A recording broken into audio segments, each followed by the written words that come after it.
Hey, చాయ్ తాగుదామా? ఇంటికి ఎవరైనా వచ్చారా? చాయ్ తాగుదాం. ఫ్రెండ్స్ వచ్చారా? చాయ్ తాగుదాం. కజిన్స్ వచ్చారా? చాయ్ తాగుదాం.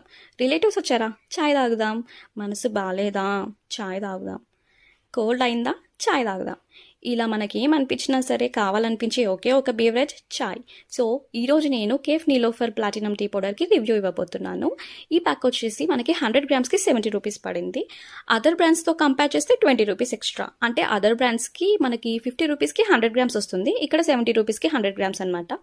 యాక్చువల్లీ ఫస్ట్ టైం నేను నీలోఫర్ కెఫేలో టీ తాగినప్పుడు నాకు అది ఎంత ఘోరంగా హిట్ అయిందంటే ఫుల్ హెడేక్ అనమాట. అంటే ఈరోజు తాగాను, నేను తాగిన మూమెంట్లో హిట్ అయింది హెడేక్. నెక్స్ట్ డే మొత్తం క్యారీ అయింది నాకు.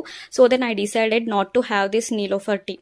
బట్ ఆన్లైన్ షాపింగ్ చేసేటప్పుడు మన చేతులు ఊరుకోవుగా, టీ అడిక్టివ్స్ కష్టాలు మరి. సో సర్లే తీసుకుందాము అని చెప్పి తీసుకున్నాను. రివ్యూ ఇవ్వాలనిపించింది.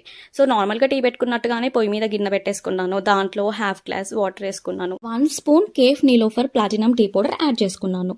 ఇదంతా మంచిగా బాయిల్ అవ్వాలి, డీకాక్షన్ ప్రిపేర్ అవ్వాలి. బేసిక్గా నాకు ఎందుకో డీకాక్షన్ కరెక్ట్గా ఉంటేనే టీ బాగా వస్తుంది అని చెప్పి నమ్మకం. సో అందుకే బాగా మరగనిచ్చాను. అంటే కొంచెం దాంట్లో ఉన్న ఎక్స్ట్రాక్ట్స్ అంతా బయటికి రావాలిగా, ఎసెన్స్ అదంతా. సో అది వచ్చేదాకా వెయిట్ చేశాను. Then 1 cup of milk add చేశాను. అంటే హాఫ్ కప్ ఆఫ్ వాటర్కి 1 cup of milk and 1 spoon of tea powder add చేసుకున్నాను. ఇదంతా ఒక బాయిల్కి వచ్చే వరకు వెయిట్ చేశాను. వచ్చిన తర్వాత తిప్పేసి మళ్ళీ అలాగే స్టవ్ పైన ఉంచాను. నెక్స్ట్ బాయిల్కి మనకి కరెక్ట్ కన్సిస్టెన్సీ వస్తుంది అనమాట. సో ఇది అనమాట నెక్స్ట్ బాయిల్. సో ఇప్పుడు నేను 1 స్పూన్ ఆఫ్ షుగర్ యాడ్ చేసుకుంటున్నాను. యాక్చువల్గా షుగర్ ఎప్పుడు లాస్ట్లోనే యాడ్ చేసుకోవాలి, అప్పుడు మనకి తక్కువ క్వాంటిటీ పడుతుంది అండ్ కరెక్ట్గా టేస్ట్ అనేది కుదురుతుంది అనమాట మనకి. సో మన టీ అయితే రెడీ అయిపోయింది. సో సర్వ్ చేసుకునే ముందు మీకు ఒక విషయం చెప్పాలి. దీని quality, quantity okay, I mean ఆ టెక్స్చర్ ఆర్ ఎసెన్స్ కూడా ఓకే, కన్సిస్టెన్సీ కూడా ఓకే. బట్ నాకు స్మెల్ రాలేదండి. కేఫ్లో తాగినప్పుడు ఉండే అంత అరోమా ఇక్కడ రాలేదు.